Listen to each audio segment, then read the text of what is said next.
Thank you. Thank you. Thank you very much. One dot that you didn't connect to Roma, which I am going to connect for everybody, that Roma's first boyfriend was called Padraig. That's the real reason. That's the real reason I'm up here, nothing else. So there we were. We were in Bill's coffee shop in Surrey Hills, I think it was July or August of last year. And we were just reconnecting, so we hadn't seen each other for a number of years, and we were just sharing stories and what had happened in our lives, etc. And I was telling Roma about a book I just finished reading called The Progress Principle. I'm sure quite a few of you guys have picked up. And I was really intrigued by what Teresa Amiable and her colleagues had done in their research, in the sense that they had used technology to interview people on a daily basis about motivation in the workplace, and came up with over 12,000 journal entries over a couple of months. And so I was really intrigued by the efficiency of using technology to survey people. But I was also intrigued by the efficiency of technology in the sense of interviewing people in real time. So they're filling in that as stuff was happening. Because sometimes when you're interviewing people in a qualitative sense, you're getting their impression from what they remember happened in the past. And sometimes that's not quite right, or they filtered out some stuff.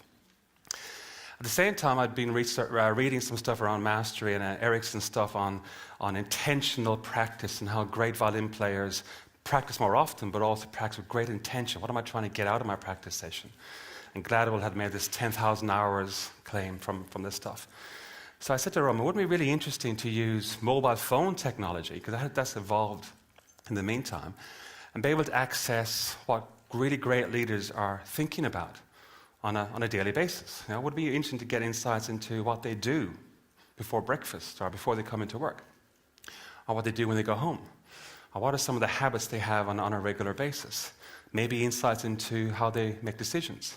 Kind of almost the insight into that inner game that we heard about earlier on today. So we know from their business and from their reputations, the outer game is going really well, but what's actually happening below that? And in Roma style, she goes, great idea, go away and do a paper and come back to me. So I did, and here we are today. Yeah. And it's been a lot of fun along the way. So we're going to share with you some of our learnings over that process. But what I will say is we finished this last Thursday. So not only is it hot off the press, some of it is actually still on the press. You know, we haven't actually had time to fully analyze all of it yet. So we're going to share with you, or at least our initial insights to it. Beautiful, thank you. And just to put a little bit of context on it in relation to the connection to the leadership circle, you will recall that Bob actually put up this slide earlier, and that is that looking at when leaders in our database who have actually completed a stage development assessment as well as a leadership circle profile, and those leaders that are actually scoring at the reactive stage of development on the leadership circle assessment are actually scoring around the 40th percentile in leadership effectiveness. When that operating system boots up to the creative orientation, that their leadership effectiveness actually goes up to 65th percentile. And something is happening. What is happening between the creative and the integral for that exponential shift in relation to, as you can see, from 65 percentile leadership effectiveness in the eyes of others to the 90th percentile. And what Padraig and I said is, let's get really curious about what's going on in this internal world. What is happening in that? And this is the focus of this research. We'll talk more about the qualitative and the quantitative research in a minute. So that's kind of more of the context for you about setting the scene for what we called daily habits of exceptional leaders. So we had this, I said to her, she told me to go and write a paper, come back with some ideas. So I had to stop and think, before we rush into this, what actually do we think is going on? So there's some simple hypotheses that we might have had. We felt, both from an intuitive perspective, but also from our experience of having worked and having the privilege of working with many exceptional leaders, that there's a distinct habit or process, or in Senge's words, there's a distinct design. They've designed something for themselves very proactively and very consciously. And we felt that that design was across a number of areas. We felt it was a design process on how they reflected what they reflected on, and the frequency of that as a kind of a feedback loop type piece. We felt like there was a design on where they got the leadership worth from. It wasn't just running a great organization or great business. It's probably about the joy or the worth they got from leading others and how they went about doing that and what process they put in place to focus on that. We felt there was clearly a level of awareness. To get those kind of exceptional business results, awareness has to be there. But we wonder what is the process they have of building that and continue building that. And we also felt they had a process for recuperation. You're running successful organizations, that's not a 9-to-4 job. There's something else going on. So how are they oscillating themselves? How are they making sure that when they're on stage, they're on stage, and when they're resting, they're resting? What is the process they had around that? So we thought, let's just go and investigate those kind of ideas. So we put together the A-team. I'm glad to hear that Michelle, who managed us all in the process, and Julie, and my colleague from Sydney Business School, who helped us with the construction of the stuff I hear today. Lonnie Van Dusen is the fifth person on this team here who sits in the US, and she and her team analysed all the data for us as an independent partner with that. You'll see there's 2 PhDs in that team, and none of them are me. So the intellect collectively rose way beyond my idea. So the exceptional leaders, what's an exceptional leader? Well, we decided up front, Roma and I could not decide who the exceptional leaders were. Others had to decide that. So the simple process was, let's go through the Leadership Circle profile database.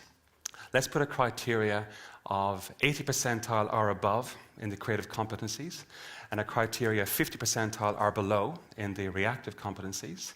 And that will give us a starting point of really good leaders as deemed by their organizations, as deemed by their evaluators. Now let's put a business criteria on this. Let's make sure they are leaders in the sense that they're running an organization, be it commercial, or education, not for profit, either way it's an organization.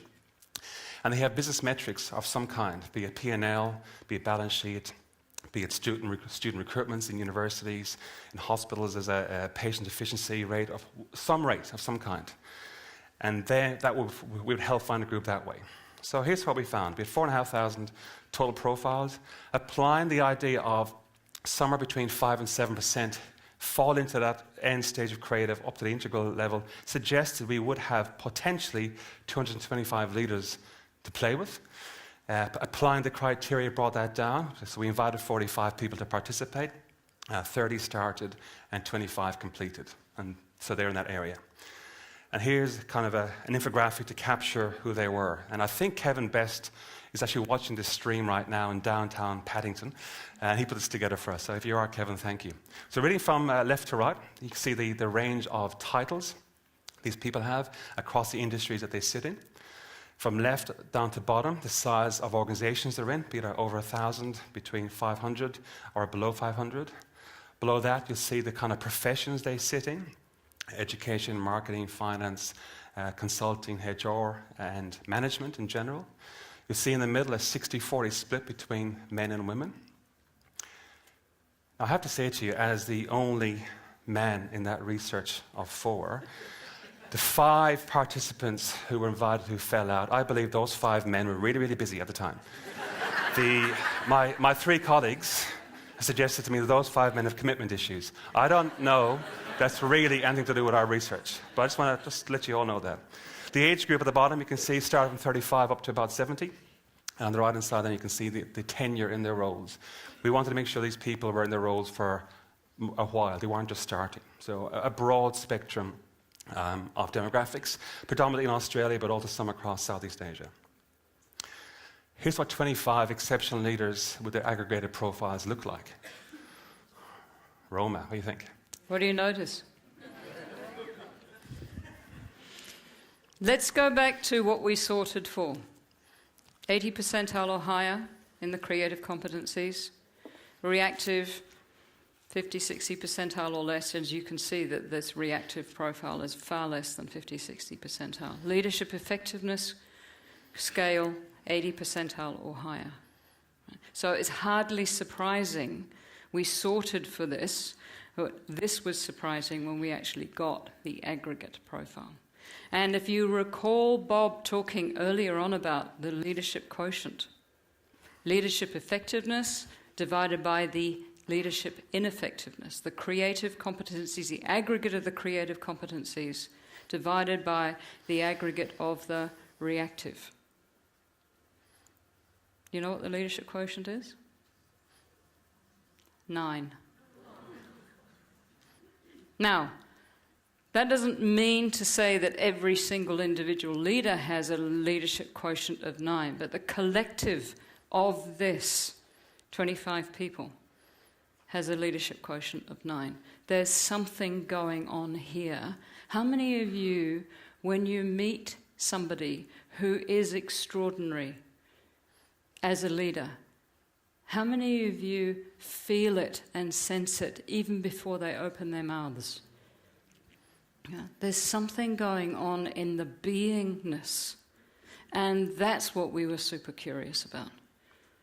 Part of the qualitative data, and this is part of the qualitative data, is showing us that we have a group of exceptional leaders. And it looks like that their internal operating system is far maturer than the majority profiles that we look at. And by the way, we have some qualitative data to share with you in relation to what others are saying about them. 25 leaders, 348 evaluators. Exceptional group of leaders, I'd say, wouldn't you? I would think so. There was a So slide. what did we do? What did we do? Tell us. Tell them. I know what we did. What did we do? was there, Roma. We created an app. In fact, we wouldn't be here sharing the app with you unless it was for one of the team members who was integral in actually seeking out some amazing app developers here in Sydney. So thank you, Michelle, for all your insights and for keeping us completely on track. And the criteria for the app was that it needed to actually be across platforms. So we created one for the iOS platform and one for Android platform, and people could also log in via the computer onto a link.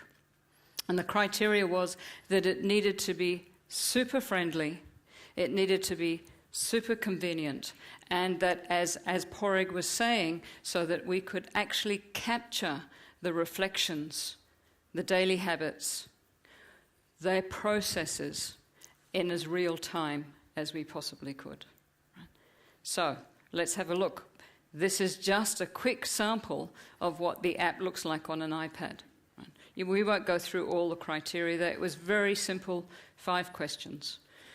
And what we found was that of the 25 leaders, when we analysed the data, we had approximately 490 morning reflections, over 500 evening reflections. In total, the amount of data that was actually available to analyse was about 4,200 separate pieces of data. That's huge. And we couldn't have done it without the technology. 4,000, roughly, of those pieces of data was actually captured using either the application that was developed or the leadership circle profile. So there's something here that we'll talk about a little bit later on about the use of technology in capturing deep and meaningful data that we can use in relation to the development of leadership, so that we can move from reactive through to creative, and then indeed start the journey towards integral and post-conventional mind. We actually got 5 pieces of data. There was qualitative, which was using the leadership circle profile. There was quantitative, using the leadership circle profile. And there was quantitative and qualitative using the app itself. And through the leadership circle profile comments, which is what Padraig was saying, is that we were able to look at how many, and there are 3 questions, by the way, that evaluators, 348 evaluators, can evaluate and say, in my view, the question is, what is this leader's greatest leadership asset or strength? And of all the comments that were given by the evaluators, They were themed. So the qualitative analysis then there was a matrix analysis done that then became a thematic. And so in other words, the strengths were themed into key themes. There were roughly 18 or 19 key strengths that were identified, right? And of those key strengths, you can see on the top of this chart here that they're actually showing 8 of those 19, starting with strong people focus, visionary, understanding the business context, inspirational, etc. Now, there is a lot underneath those themes. And then on the vertical axis, what you're seeing is a sort by demographic. So you're seeing a demographic in relation to small, medium, large organization. You're seeing it in relation to the type of industry, whether it's in Australia or in other countries, and the tenure in position. Now, what we did was when we themed the strengths, is then the frequency of comments that match that strength. What do you notice about number 1? It's the highest frequency. It's mentioned the most times. Strong people focus. Yeah?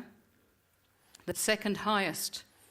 As you can see, it starts to spread amongst some of those 8 strengths. Does that make sense? Yeah? And then the third one, as you can see, it starts to spread a little bit more again. But what do you notice about strong people focus? It's got predominantly 1s and a couple of 2s and a couple of 3s. Right? And what we actually found, Padraig, you might want to talk to this, the 76% piece in here. Well, when we start looking at the journals, which we'll come to in a minute, we're keen to try and understand what's going on in the inner game that suggests this is a very strong focus in the outer game as evaluated by everybody else. And what we started looking at was how are people planning for, regulating themselves, getting out of their own way to do this. That started sparking us.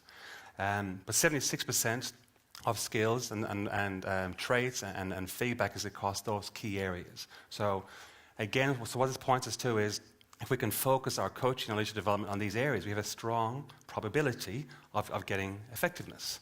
Beautiful. Nothing brand new in that, but let's just go underneath the surface and see what sits beneath it. Then there's a second set of questions that the second question, qualitative question that the Leadership Circle asks is, what is this leader's greatest leadership challenge?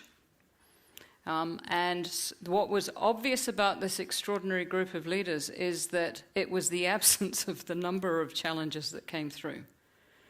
And in actual fact, only 4 themes were found for just slightly more than a third of those leaders. And in fact, 1/2 of the leaders had at least one evaluator that said, there are no challenges, there is no need for development here. The key, and the 4 ones that came up were work-life balance. Team building was in relation to the executive leadership team, that sense of bringing the team into a collective leadership sense.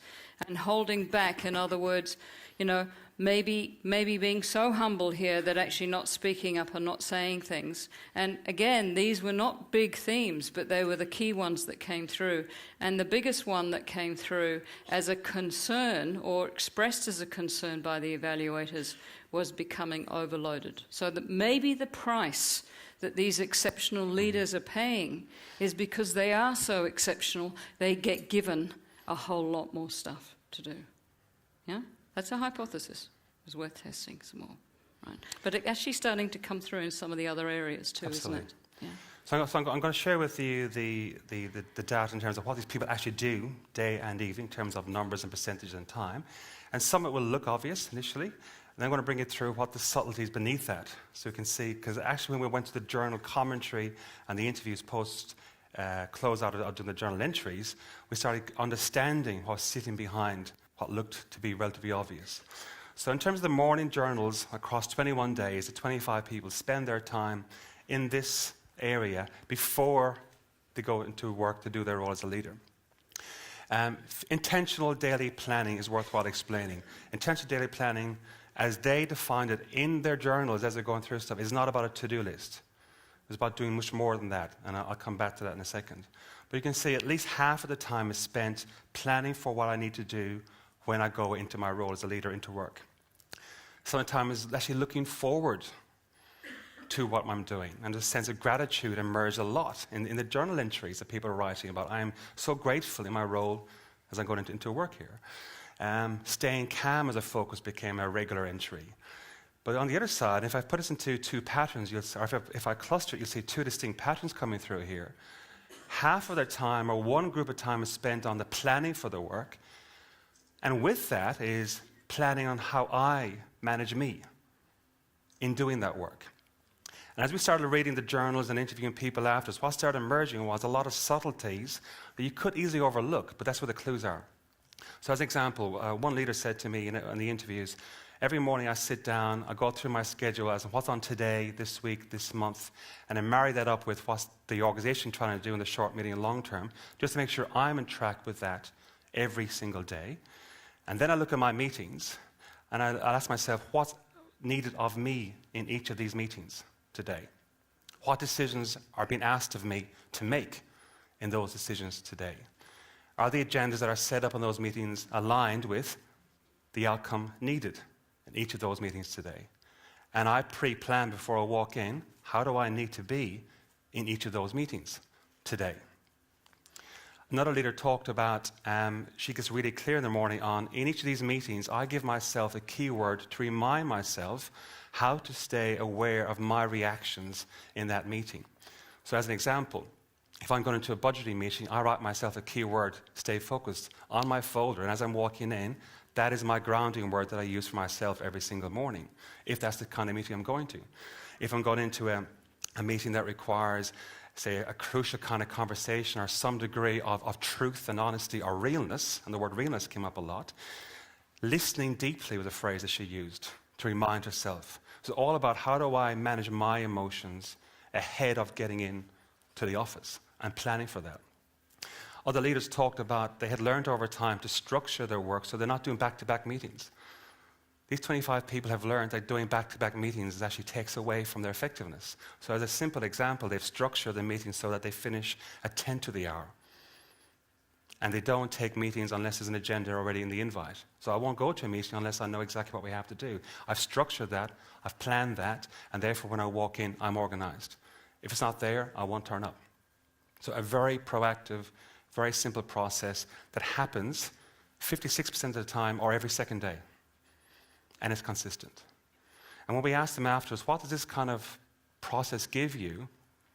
Some of the obvious one is, well, it prepares me. I'm very clear what I'm trying to do before I get in there. But the word intentional kept showing up. I'm really clear on what I need to do or be when I walk into work.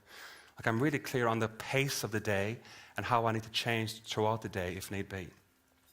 The word appreciation kept coming up, and I think what we figured out here, Roma, was the more people were clear on both the purpose of them as a leader, but how they were going to do that today, the more they look forward to it. I'm really clear why I'm here, and I'm enjoying it. I'm looking forward to it. So some of the narrative we picked up in the journals was, I'm really delighted to be a leader of this organization. I'm privileged to lead this place. I've worked all my life to get here, and I love being here. I'm enjoying it. So a very strong sense of gratitude towards that. But I think the two biggest things that kept coming through was planning to manage me and planning to make sure the work that needs to be done is focused on as a distinct pattern, which is very different to nighttime. The nighttime diaries were quite different. The nighttime diary suggests a lot of time was spent on the work that needs to be pushed through, followed through, completed, and it seemed to follow a reflection process on where do we get to today, where else do I need to stay focused so I keep moving that. If we cluster this into affinities, what you see is a strong focus on the work needs to be completed. So I've planned that in the morning, I've experienced the day, I sit back and I reflect and going, where are we up to with this? Mm-hmm. How do I stay focused with this? Mm-hmm. How do I get organized with this? And how do I push that forward? However, it's not the I, because the other side of it is, who's we? Who do I need to connect with?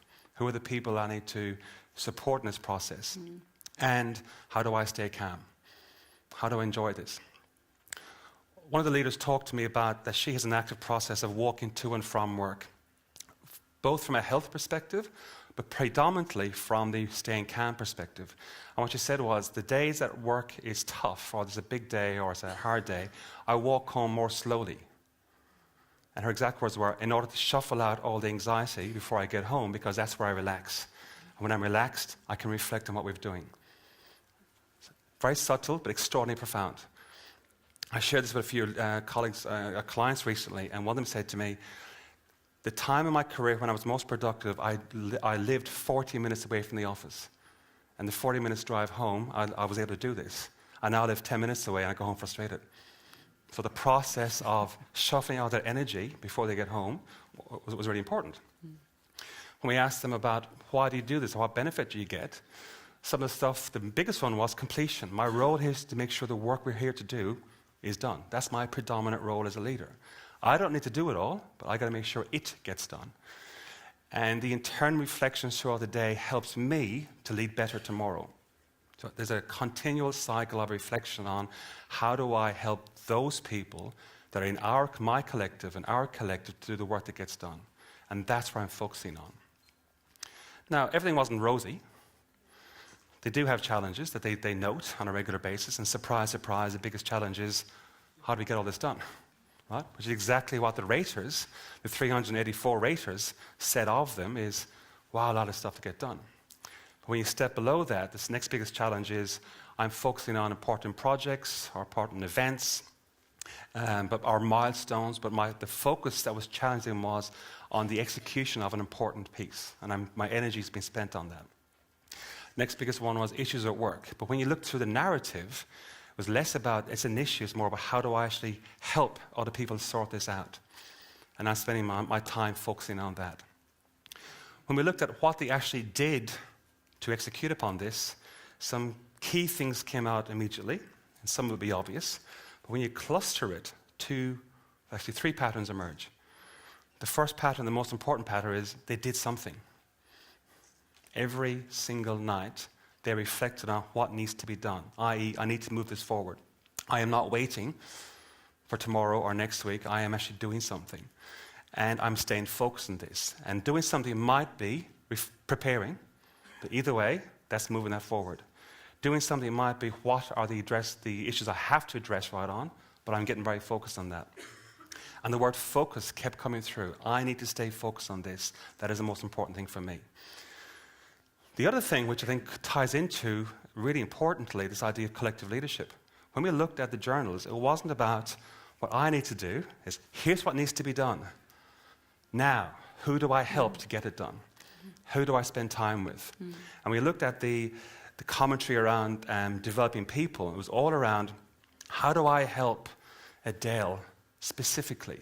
What do I need to do for her versus what I need to do for Bob? It was very clear on who do I need to support and how do I do that, kept coming through in the journals.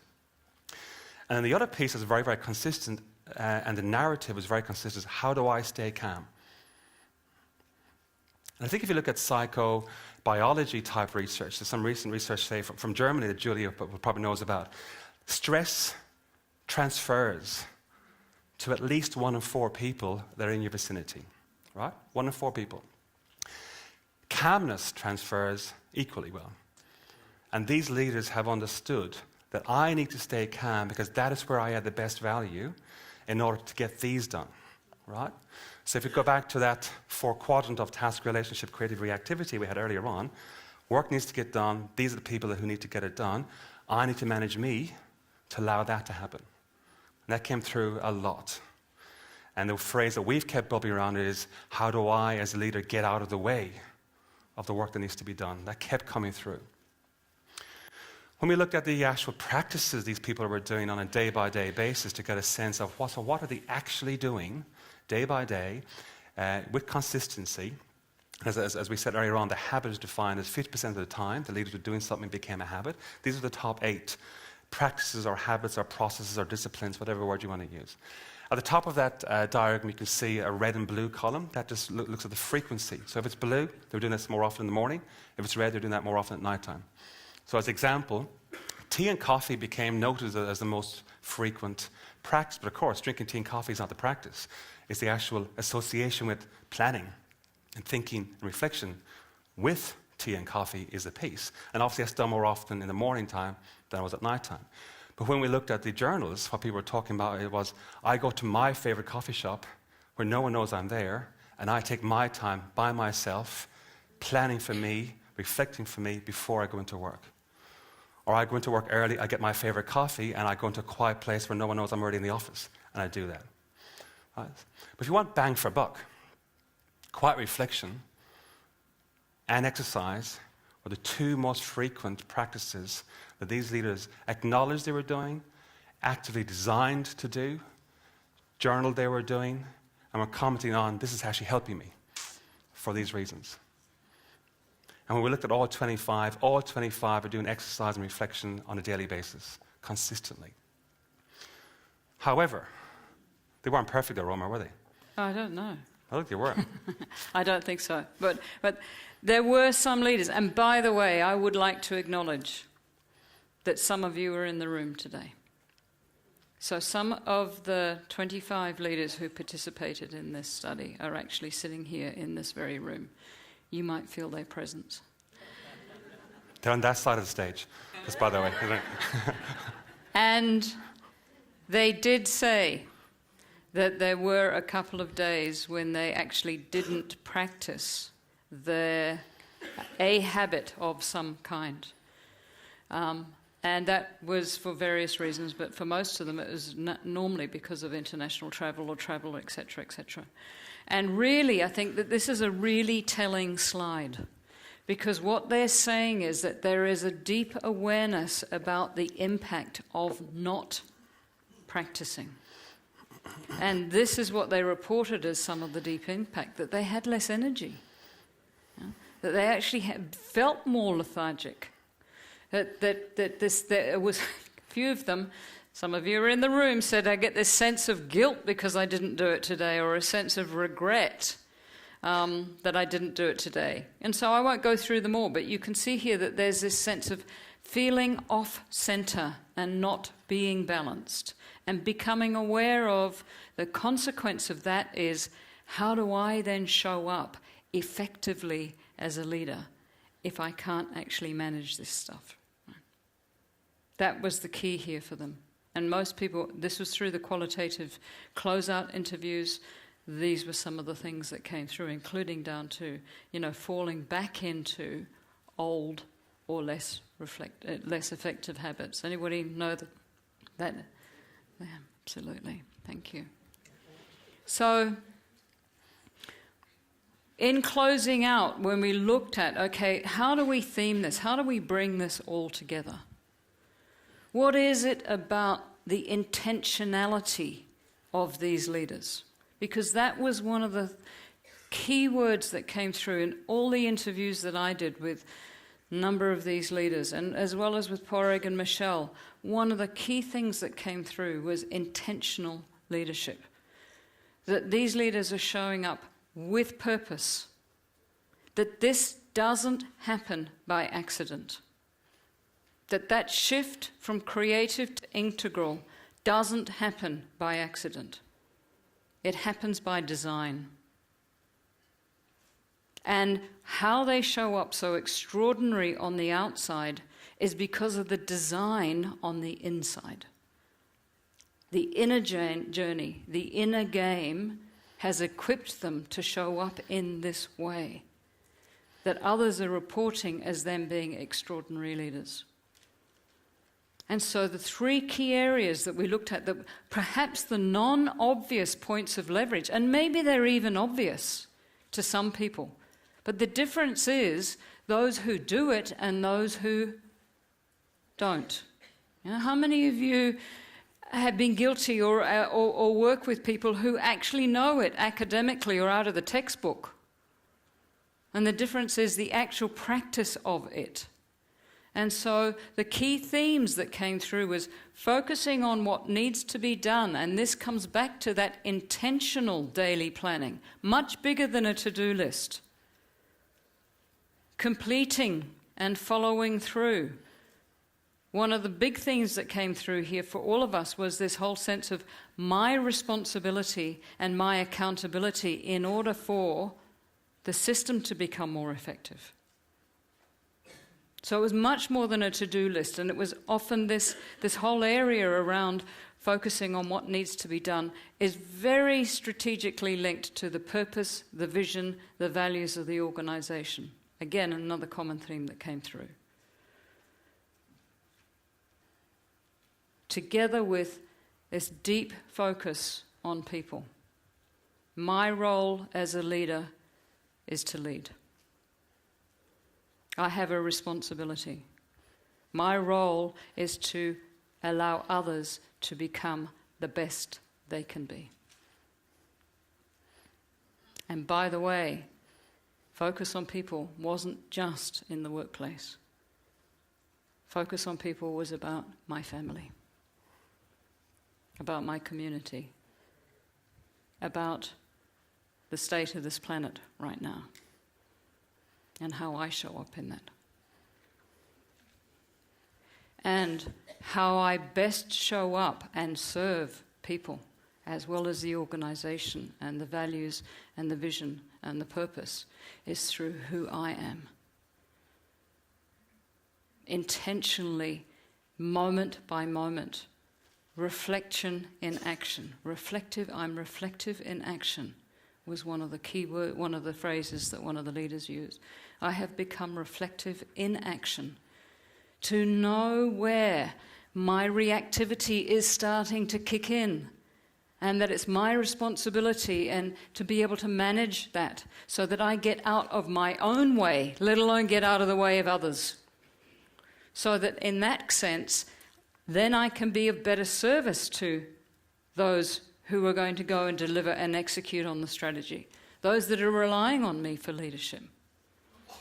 And by the way, to be able to make sure that we can actually get what needs to be done so that we can fulfill on those promises. And by the way, we imagine this in terms of collective leadership. We're talking here about exceptional individual leaders. And some of those I will share with you afterwards. Some of those, and we've got some exciting additional research that we can do. But some of the leaders in this cluster are also make up an exceptional team and exceptional next layer of leaders, which I'll share with you a bit afterwards. But imagine what we get. And so for those of you, and I know that there are some of you in the audience today who are here and have been invited here, and you are leaders of organizations, you are leaders of teams, people rely on you day to day for your leadership, for your direction, and for your influence. Just a quick mental check. How frequently are you engaging in these habits, morning and night? There are some of you who are not leaders in this audience, but you may be coaches, HR practitioners, supporters of leaders in general. I mean, as we said up front, this is hot off the press and some is still on the press as we're trying to fully understand this, but there's some clear ideas have emerged very, very quickly. Even as we were reading the journals as they were being done, we were getting insights very quickly. If you're a HR business partner or OD and L&D and you're developing leadership development programs, one thing that seems to be in this development, but not in a lot of leadership development programs, is intentionality. How are you helping leaders to intentionally structure the way they do work, the way they organize their meetings? I'm going to give you an example of that. As we're coming through this, we started realizing there was a structure of meetings and a process that these 25 are employing. And I started sharing some with some of my clients, going, hey, this is coming through. I'm interested in what you guys might look at your meetings. One leadership team 3 weeks ago, the CEO said, all right, from now on in, we're going to have only 50-minute meetings, and I'm not going to turn up unless there's an agenda. And then we'll just try that to see what happens. 3 weeks later, over 40% of the meetings have dropped away. And no one's missed them. That's the important bit. No one's missed them. They've got more time. They are more focused. So intentionality in how we structure our work is a really simple idea, but just how do we help them think about it? How do we help people plan that? Intentionality on how we as leaders show up. If you're a strengths-based practitioner and you believe strengths-based coaching is the only approach, you're never going to look at leadership weaknesses, are you? Yet these leaders are saying every single day, I'm trying to manage my reactivity. I want to make sure I don't get in the way. I am spending an ordered amount of time reflecting on how I don't get in the way, and I'm doing something about it. So how do we as coaches and how do we as HR business partners prompt our leaders to look at the ways they might be getting in the way? And one really simple coaching exercise that I've now been using for the last 3 weeks based upon this is helping leaders scenario plan for meetings that they're going to where they may encounter a trigger that might set them off. And just plan for this. Right? So if they say this, how might you react?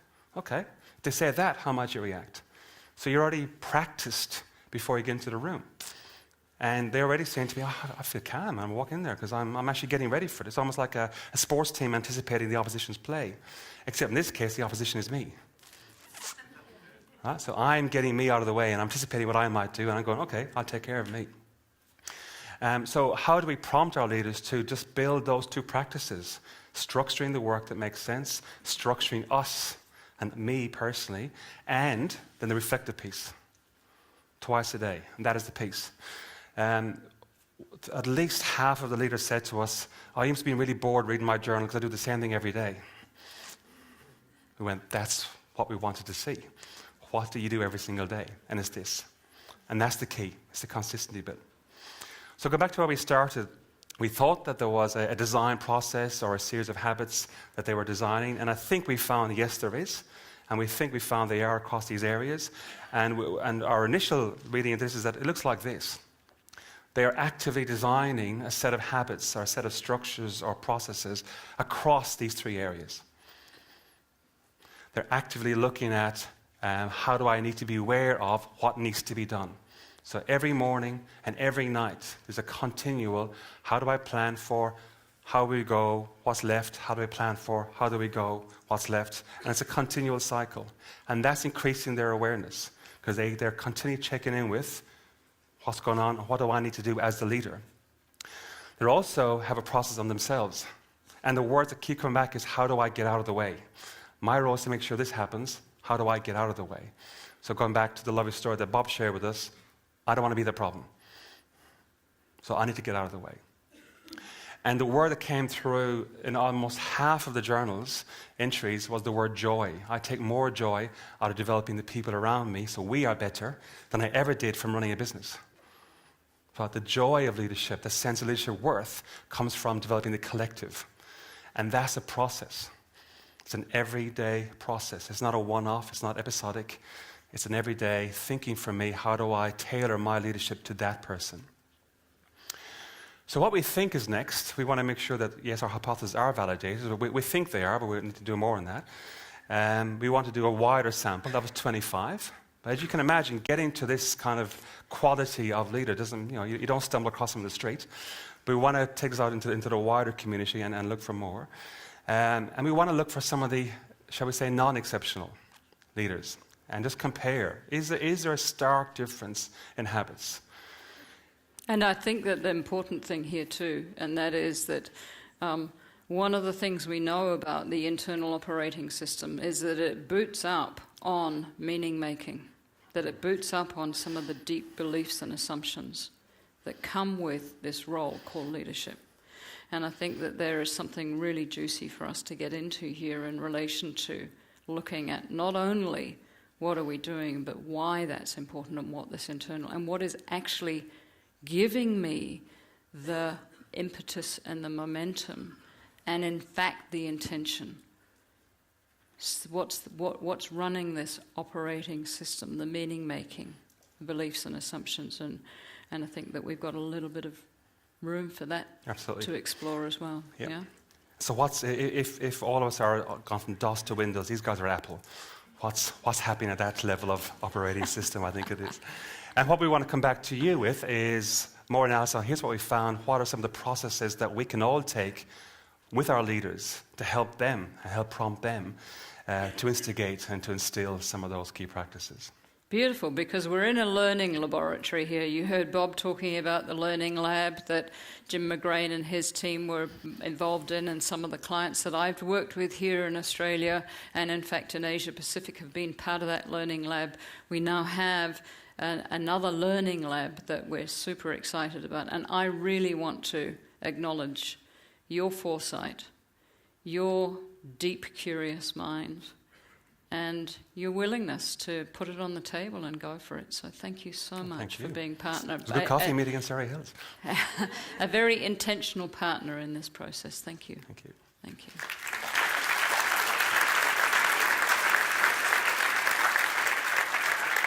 And here are just 5 comments that came from those leaders. I won't go through them with you, but please just leave you with, for 1 minute or two, to read. Here are some of the comments that came from those leaders in the closeout interviews.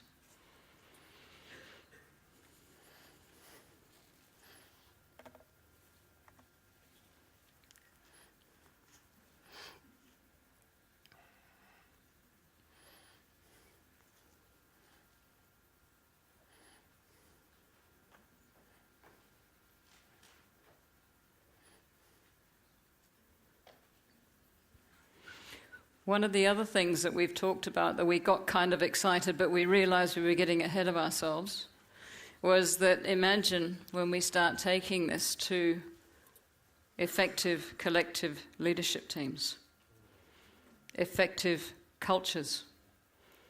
And there are at least 10 people in this very room that are there's a client organization that I've worked with for 11 years now. 9 of those leaders fit the profile for the exceptional leader profile. Some of those, in fact, there are about 20 or 25 of that organization were due to come here today because they see this as being so important to the collective leadership capacity in their organization and remaining relevant and keeping up with the pace of change, and is their development keeping up with the pace of change. And they actually see this event as being a half-day offsite. And so executive team, the next layer, and the next layer, and some of the next layer, so 1 to 4 layers in this organization were due to come here today. Some of them, unfortunately, are not here because the chairman, the ex-chairman of this organization passed away at the weekend, and the funeral happens to be today, and they send their apologies that they can't be here. But what I would like to do is I would like to share with you the profile of the executive team, which consists of 4 leaders. So, David, if you could pull up that profile for me, that would be great. So, on the top right-hand, at the top left, that is the profile of 4 leaders in this group. They're the executive team. What do you notice about their profile? We did a quick calculation on the leadership quotient here, and the leadership quotient is coming in somewhere between 4.5 and 5 for that group of leaders. All of their profiles fit the exceptional leadership criteria. The profile on the right-hand side is actually a culture survey that was recently conducted. This executive team serves an organization that has 4 businesses, and the leadership teams of those businesses gave feedback to the executive team about the impact of their collective leadership on the culture of the organization. So there are 20 participants in the leadership culture survey. And again, you can see what impact these leaders are having on the leadership of the people that are relying on them for leadership. Again, the leadership quotient is saying between 4.5 and 5. That's pretty phenomenal. And what I'd like to do is, you've heard Bob giving you an example of a case study, because what we're talking about here, collective leadership and effective collective leadership, is universal. These principles and these practices that we were able to discover with the pilot study research that we've just done can actually be applied anywhere in the world. You know, you'll notice that there are some people from different parts of Asia Pacific here today. We know this stuff works. Some of our partners from India, from Japan, from New Zealand, from the Philippines, we know that this works universally, wherever we use this. And so what I'd like to do is that we deliberately design the conference so that we can share. We have a client and a partner sharing their own journeys. This year we were so excited to be able to share some groundbreaking and hot off the press and still cooking research with you. And we also want to share with you some local examples of leaders who are using the leadership circle and the impact that they're having. So we heard from Steve Keys before we went to a break. What I'd like to do now is, we are about to finish the conference with a panel session. But before we go to the panel, I'd like to share with you the 3 of these leaders in this executive team. We actually filmed them a couple of weeks ago. I'd like to invite you to sit and to listen to what they have to say. And please, if I can invite you to listen out for the intentionality. How are they languaging things? What are they aware of? Now, the reason we've only got 3 is because one of the executive team, the CFO of this organization, unfortunately, she was overseas at the time and on holidays, and that just didn't work for us in terms of timing.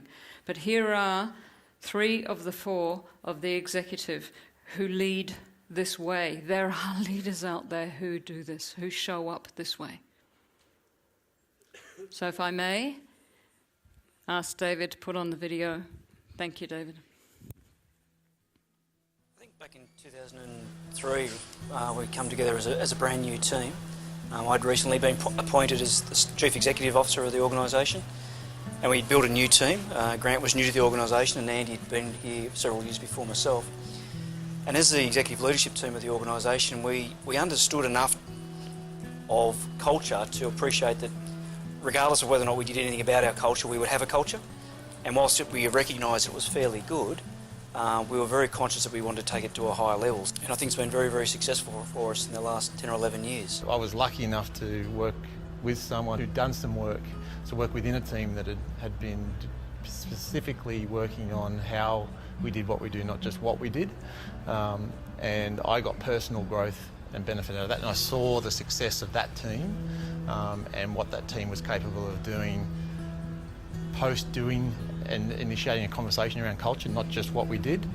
And so I was lucky enough to experience a change and see the benefit firsthand of what could be accomplished by not just talking about finances and I guess procedures and activity and tasks, but also talking about how do we as human beings collaborate to achieve common goals. I think it's also fair to say that back in 2003 we'd had a long history of doing things quite well, and I think we had very clearly been living a vision, but we never actually articulated what our vision was. And once we put those words around it and agreed on what they were and had that endorsed by our board of directors, as a not-for-profit organisation, it became very clear what we had to do.